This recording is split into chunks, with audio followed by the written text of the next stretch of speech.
Hey, what is up, YouTube? And it's time for another video. And today I just wanted to do another MBTI video, and it's going to be about ENTPs versus INTPs. And I'm going to keep it very short and sweet. However, this is an advanced video. So if you don't know the MBTI functions, then you will have to learn them before watching this video. So, first of all, in MBTI, the I/E, or rather the introversion versus extroversion, is the least important dichotomy when it comes to determining someone's type. So, what that means is for any type in MBTI, your introverted or extroverted opposite is going to be the most similar type. I mean, I think there are some exceptions where I think some other types would be more similar. But what I mean is this. If you want to determine someone's type, let's say you don't have the test, you'd first start with the temperament. You have the SJs, the SPs, the NFs, and the NTs, right? So for the NFs and NTs, the first thing, like if you determine someone is an NF, right, or an NT, the next thing you'd want to do is determine whether they're a perceiver or a judger, okay? And then once you've determined whether they're a perceiver or a judger, you'd want to determine whether they're introverted or extroverted. And the same applies for SJs and SPs. For SJs and SPs, you'd want to determine if someone is a thinker or a feeler. And once you determine whether they're a thinker or feeler, that's when you determine whether they're extroverted or introverted, right? Because with the introverted and extroverted types, these two basically have the same functions, just in a very slightly different order. So with the INTPs, they have TI, NE, SI, FE. With ENTPs, they have NE, TI, FE, SI. So very, very similar, right? With INTPs, ENTPs, they both have TI and NE in their dominant function, or their, I think in socionics, it would be the id block. And they both have SI, FE as the sort of inferior functions, right? Or the super id block. If it was socionics, those socionics is a bit different. But the point I'm trying to get is that often the first two functions that any type has, people are very adept at those functions. They're very well versed in them. They use them quite well, right? But their last two functions are more of their strategic functions. So they use their last functions only strategically to achieve the functions of their first two goals. And what do I mean by that? Whether you take the INTP or the ENTP, TI, for example, logic is in their top two functions for both of them. So that is as opposed to FE. So that means that when it comes to extroverted feeling, they would only use it as a strategic function to pursue or ensure the success of their TI goals, their introverted thinking goals. So if both of them were scientists, their main goal would be the pursuit of logic, but they would only use extroverted feelings, so being nice to people, seducing people, leading people. They would only use that to achieve their goal. Whereas an ENFJ or INFJ would be the opposite, in the sense that people are their main focus, like people, politics, parties. They're very people oriented people. So they only use facts and logic uh, to help pursue their goals, which relate to people. So if an INFJ or XNFJ, like Oprah Winfrey, she might give you some TI facts on poverty and why we should donate to change that. But you see, the facts are merely there to support her FE goal, which is people, right? Giving money to people, redistribution of wealth.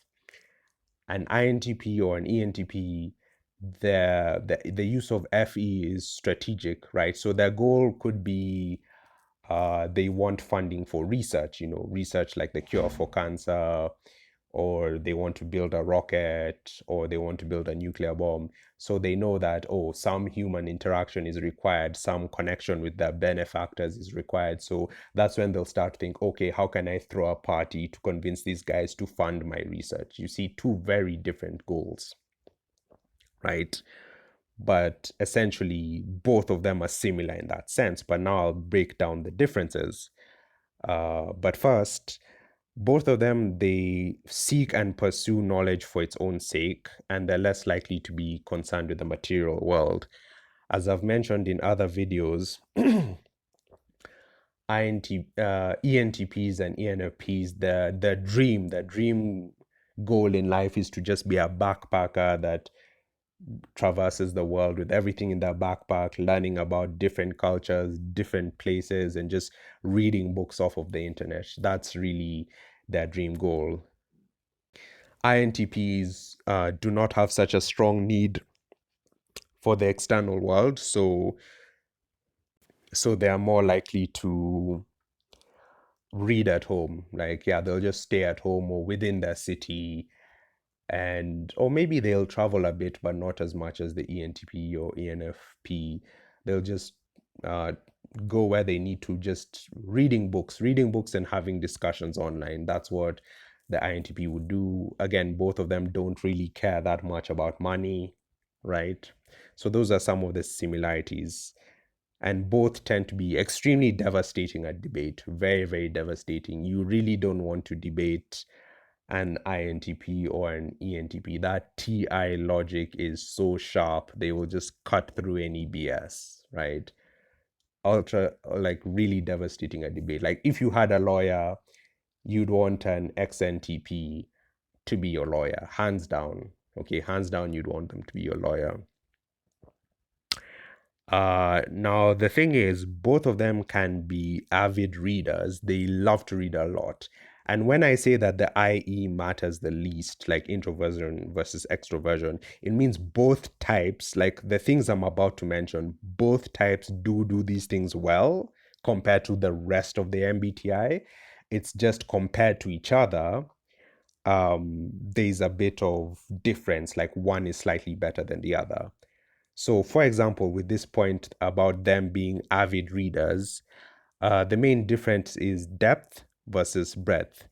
So, the INTP is going to read a few books, but very in depth.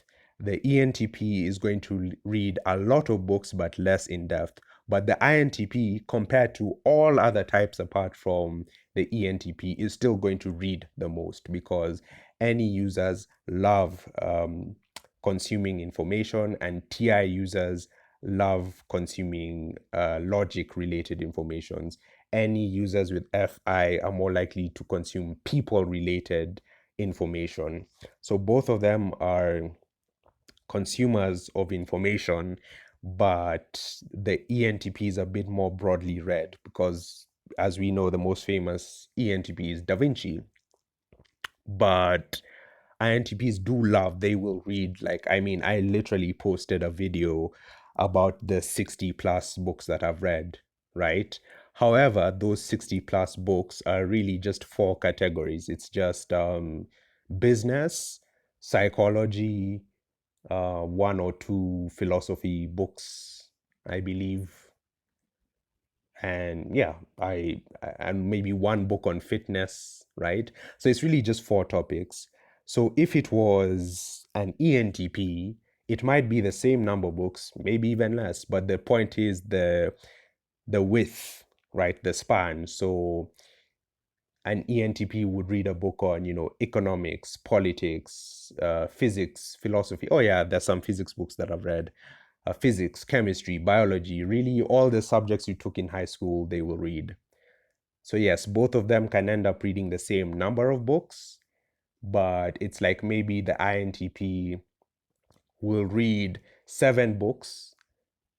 They'll read four topics, 7 books each, and the ENTP will read 7 topics, 4 books each. So same number of books, but difference in terms of the breadth and the depth. Also, they have different Enneagram types. So the ENTP is more likely to be an Enneagram 7, and the INTP is more likely to be an Enneagram 5. So as I said in my previous video, all types can be any types. In other words, any MBTI type can have any Enneagram type, but there are certain Enneagram types that are more common with certain MBTI types. So ENFPs and ENTPs are more likely to be Enneagram 7s. INTJs, INTPs, and a few INFJs are more likely to be Enneagram 5s. So if you're confused about whether you're an INTP or ENTP, well, obviously the best way is to just take the test. But if you have a very low differential, like maybe only a 0, like a 5% preference on each side for introversion or extroversion, try check your Enneagram. If your Enneagram is a 7, then yeah, you're more likely to be an ENTP. ENTP would suit you more.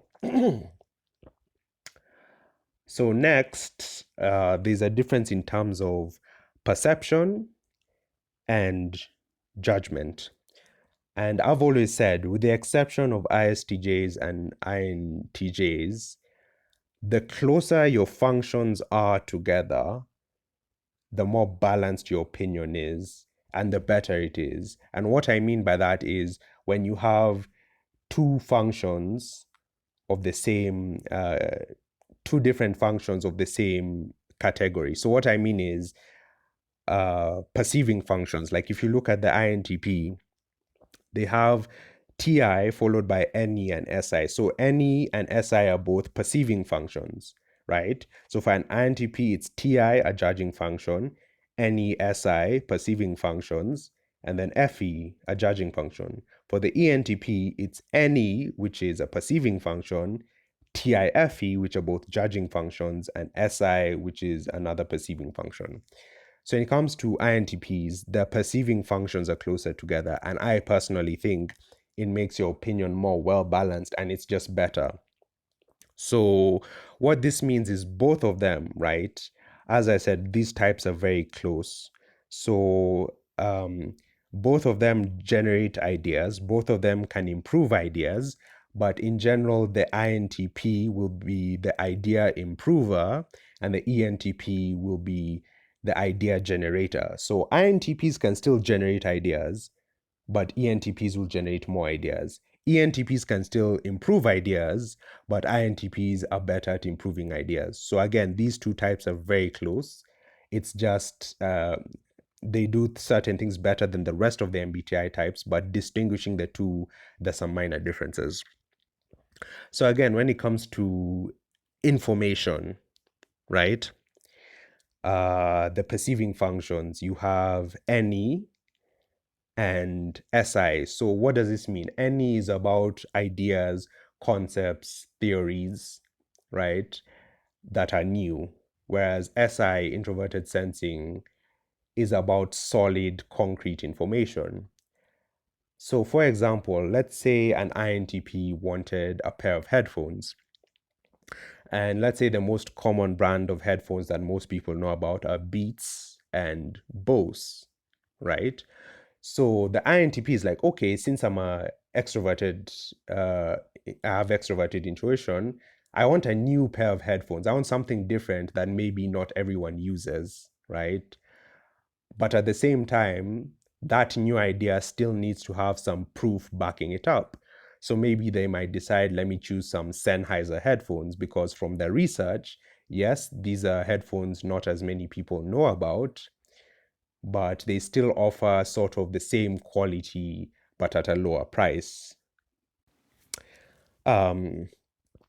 So basically, it's a new idea that they're looking at, a new product, but they still have to back it up that, okay, this brand has been in existence for a while and the customer reviews are good. The ENTP, on the other hand, is going to pick some random pair of headphones that you have never heard of before, like maybe the made in Kenya, the made in Indonesia, the made in Chile.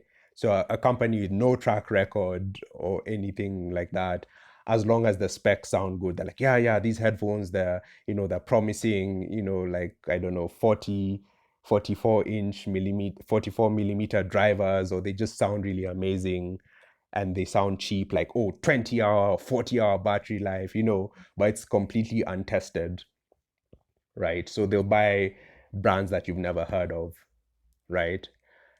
And the problem with ENTPs is they don't realize that, yes, it's good to pursue new ideas, but at the same time, there's some well established ideas that are well established for a good reason. I'll give you an example with myself. Back in 2013, my computer got a lot of viruses, so I decided to switch and I booted up Ubuntu and Linux Mint. For those of you who don't know, Ubuntu is just another Linux distro. So I was really enjoying it because no viruses and the graphical user interface for Ubuntu was fantastic. It was quite lovely. But suddenly I was at my friend's house and I'm like, oh, what's that on your computer? It's like, oh, it's WhatsApp. I'm like, wow, you mean they put out WhatsApp for computer for Windows? Then he's like, yeah, yeah, they did. Then I was like, in my head, I was like, huh, do they have this for Ubuntu? Then I tried searching it. I'm like, nope, they don't have it for Ubuntu. If you want to run it on Ubuntu, you have to download an Android emulator, and that's the only way you can run it. And basically, you don't want to run things from an emulator. It's not fun. So basically, that's why I eventually switched back now to Windows. And the moral of the story is something can be new, but it obviously has some bugs and challenges to it.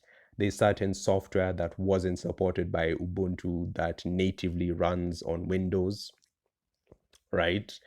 But an ENTP would be such a hipster that, you see, I chose the most popular version of Linux, right? The Linux distros. But an ENTP would have gone a step further and chosen like Arch Linux or one of those distros or GNOME, like one of those distros which you've never even heard of, right? But on the contrary, ENTPs have better judgment because their TI logic is closer to their FE feeling. So they're a lot better at manipulating, controlling, leading, inspiring, and seducing people. So, for example, an INTP is just going to be like, okay, this is my idea. It's logical. I'm going to promote it. If anyone doesn't listen to me and I try and convince them, then they're an idiot. I'll just find someone else.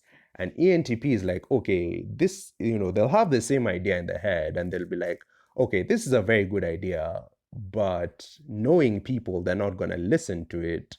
So let's just dilute the idea a bit so that more people can adapt it. So, for example, let's say you have a bunch of INTP and ENTP socialists, which I frankly think is more indicative of being an INFP or ISTJ, but let's hypothetically say they exist. So the INTP would be like, yeah, you know what, let's just tax all these billionaires. I mean, I would never do that, but anyway, they're like, yeah, let's tax all these billionaires. No one should have over $1 billion. They don't need $1 billion. Most people are dying and starving and all of that jazz. So that's what they'll go to Congress and that's what they'll say, right? But the ENTP will be a lot smarter. They'll be like, okay, look, if we go to Congress, which is controlled, like the benefactors of the congressmen and women are all either multinational companies or rich individuals. So if we go to them with this idea of taxing the rich, it's not going to pull through. So instead, how about we say, let's tax people who make over $100 billion, right? Then slowly, incrementally, right? Incrementally, they decide, let's keep lowering it. Like we first gain momentum, we pass a bill that says we'll tax people over 100 million and we just reduce it by 10 billion each year. We're like, yeah, okay, fine, the economy is doing better. Why don't we make it like 80 billion, 70 billion, 50 billion? And maybe in 10, 15 years, we'll realistically get to that point of 1 billion. So that is just another major difference. So in my opinion, and you won't hear this in other books or videos, I just think the closer your functions are together in terms of like two judging functions together or two perceiving functions together, I think it's more balanced and it has a better outcome in the world. So the INTPs might beat out the ENTPs in logic, in pure logic. So it might have some drawbacks. So for example,